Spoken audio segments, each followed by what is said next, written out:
All of us began to realize that they were sure enough, they had a house we had built. They both did.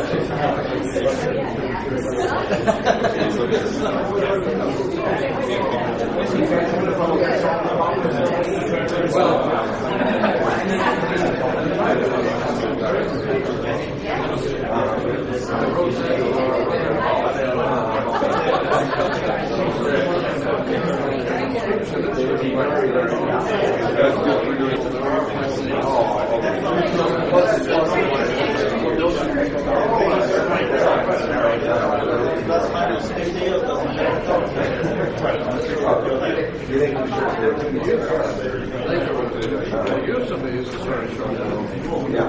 First century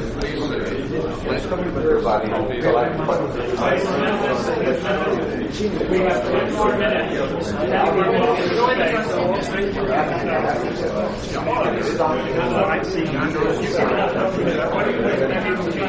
No, I haven't done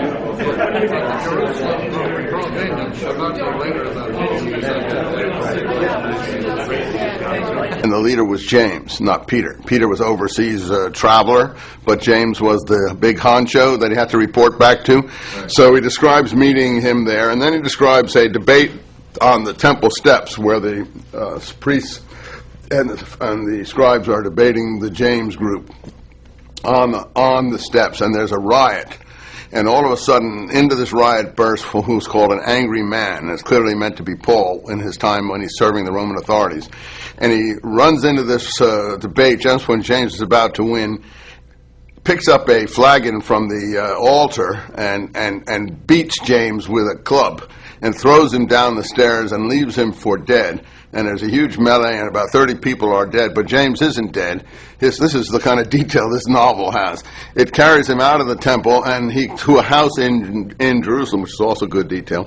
Then it takes them down to Jericho, outside, and then the enemy, as he's called, gets letters from the high priest to pursue the Christians to Damascus. That's the thing in Acts. That's where Acts picks up. You recognize that. Right, right. So this is Paul. This is a representation. And he comes through Jericho on the way to Damascus, and he misses them. And they've carried James down there because he's the leader of the whole community. Anyway, they're out somewhere outside of Jericho. Guess where they are? Near Qumran. Yeah, near Qumran. And so, that's the thing of James attacking Paul with it. So you're using this historical... This is so detailed. What is it? What are they doing in Jericho? It's so rich in detail. So Herschel didn't agree for you to do the article? He didn't even know what I was talking about. He doesn't know anything. Okay. What do you give your novel, sir? He didn't want... Speed of speed. Okay, let's start with the ossuary. So it's the real thing? No, it is not the real thing. It's a very questionable thing. It's very worrisome, highly suspicious. Many aspects to it are challenge credulity. Why? Why? Well, there's a whole list of things. First, there's no secure provenance. Second, there's no secure chain of custody. Third, it comes willy-nilly out of nowhere.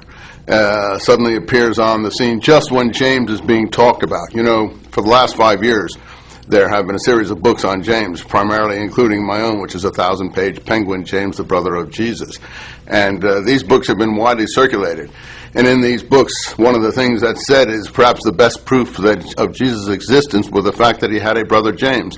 3 or 4 years after statements like this are being widely read, here pops the sarcophagus. That's the first thing that put my hackles up to worry about. It's the miraculous sudden appearance of this. The next thing, if you want me to continue? Yeah. Okay. The next thing that is worrisome about this box is the phrase, the brother of Jesus. Nobody at that time would have thought to put the brother of Jesus on an ossuary, not in the first century. Now, later, perhaps, after Christianity and its documents had time to dig in. The point was, James was rarely called this. James was famous in his own time. James was an overarching figure in Jerusalem known as the Just One. People used to walk up to James and touch his clothes as a holy man when he walked through the streets. He was probably a leader of a movement like the Essenes, if not the Essenes. Anyway, he was a tzaddik who everyone admired and knew about. Therefore, if you had an ossuary in his name, you wouldn't have to identify him brother of Jesus. He would be known in his own right. And it's like the person who added brother of Jesus wants us to know which James this was. So a later generation, or even someone in our own time, that's what I've said generally, that it's too pointed, it's too perfect. It's like, oh, hello, 20th century, do you want to know who this is? It's the brother of Jesus, you know, and someone's written it out there. That's a second problem. But I would even worry about a third problem, the James the son of Joseph, Jacob the son of Joseph, the first part. Now I'll get to that in a moment. That's not to say the two problems with the inscription itself. Now, we had professional paleographers supposedly looking at this. Look, I want to tell you, even an amateur could see that there are two hands there and that the two parts of the inscriptions don't match. One is deeply incised in a formal style. When I saw it in the museum, I was staggered because the pictures don't do it justice. The pictures looks like they've been sort of, enhanced, because you can hardly read the second part because it's so dim and it's done with such a clumsy tool. The first part just jumps right out, and it's not just because it's been clean. It's been done with a different, more precise tool. It's a formal hand. The second part is clearly added by a second hand with a different instrument even. It's not as deeply incised. It's more clumsily. It's like just a more clumsy instrument. Now, an amateur paleographer could tell you that. But the public is cowed. The public defers to these specialists and is unwilling to use its own judgment. So there are two parts to this inscription. Now, I've dealt with the second part a little bit. The first part is worrisome for the following reasons. Okay, there may be 200 to 300 people called Jacob the son of James in the area of Jerusalem at this time. I wouldn't even want to estimate how many there might be. You mean Jacob son of Joseph? Jacob son of Joseph, right. I mean, yeah. Maybe 200-300. Turn this over now. There may be 200-300 people in the Jerusalem or its environs at this time called Jacob the son of Joseph. But the problem with this particular inscription is that it is too clean. It is too new. There are rosettes in the back of the ossuary that are rubbed out.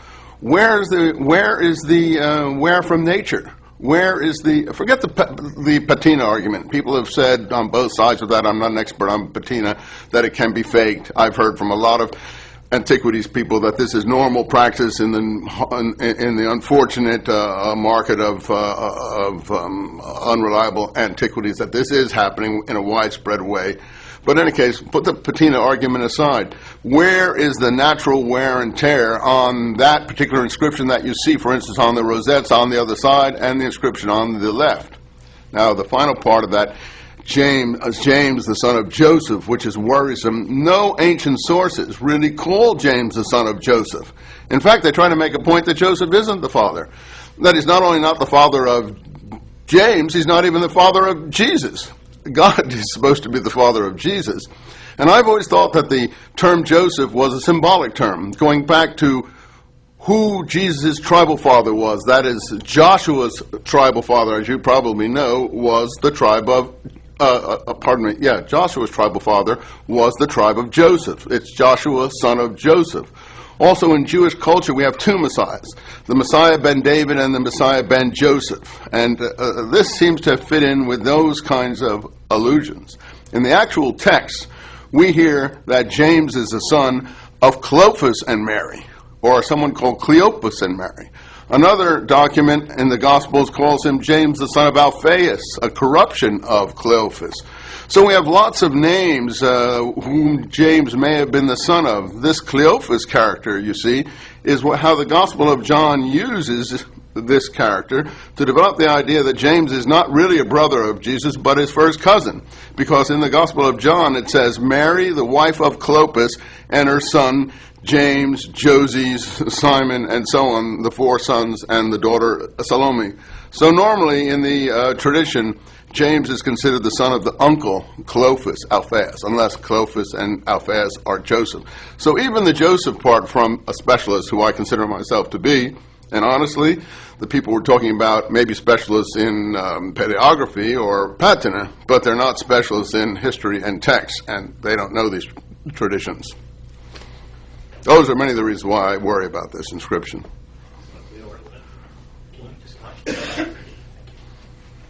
But on that... Sorry for that long-winded No, response. we can edit. I'm sure. Where are you? I'm good. Are you good? Yeah. Does he need to turn towards me a little bit more? Yeah, I mean, Yeah. Stop. This way. Stop. what I'm getting is because of all the movement, I'm getting some... I move. I'm sorry about You that. No, it's okay. No, I'm getting some glasses hit the lights. That's all. I'll take them off if you want. Do you see without them? I can see you. But we've done this much with them. Come on, might as well continue.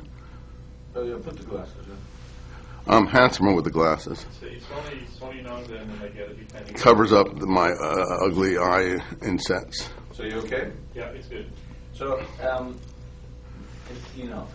not a scholar on this matter, but I thought there were two Jameses. There was a Cleophas, and he's seems to be a cousin. There's a bunch of Jameses. Cleopas is supposed to be the brother of Joseph. Of Joseph. So that doesn't preclude the idea that Joseph also had a son named Diaco. Well, let's not get too Byzantine about this.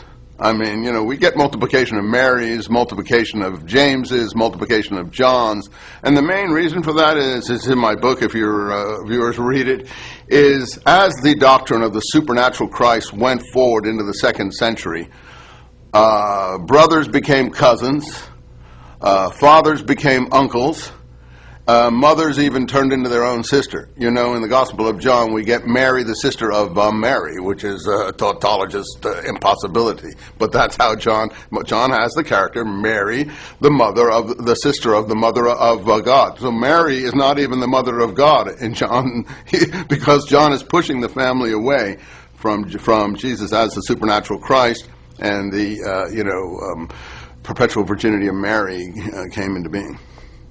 So I wouldn't worry about this multiplication of like-named persons. I sort through all that. But if there was, to you, is Jesus a historical figure? He is an historical figure insofar as his brother is an historical figure. Jesus is an historical figure insofar as his brother is an historical figure. I said in the article I wrote recently, it isn't the question whether Jesus has brothers, there for sure. It's the question whether the brothers have a Jesus. And what I meant by that is, Jesus is historical, but the documents about him may not be reliable. The problem is, the documents about him are so beloved, so much part of our culture, that people have a knee-jerk reaction to them. Oh, Jesus, son of Joseph and Mary. All these are like shibboleths, platitudes of our society. The point is that there certainly was a Jesus, but what we know about him is very dim and indistinct, and those documents were written a good deal further along in time, and often retrospectively, and with an agenda. They were written primarily from a Pauline Gentile Christian point of view to make the Jesus figure, in typical Hellenistic writing, the writers claim the figure, the way Plato claimed Socrates, make the Jesus figure more or less a mouthpiece for their position. So I don't accept the narrative picture of Jesus. I do think that the picture of James would be very much like what Jesus would have been. So in a way, to get to the historical Jesus, you have to go through James. There you go. Once you've solved the problem of the historical James, you have willy-nilly, you've got the end of my book. Solve the historical Jesus. The last sentence in my book read, who and whatever James was, so was Jesus. Because these two brothers were obviously very close. One succeeded the other. The other died much, much earlier. The facts about him have been overwritten by all kinds of theological and other Gnostic tendencies over several centuries until we finally get the potpourri in the final form we call the Gospels. These Gospels develop in the form we know them over 2 or 3 centuries. There may be early parts to them, but there are much later parts too. So that's retrospective writing.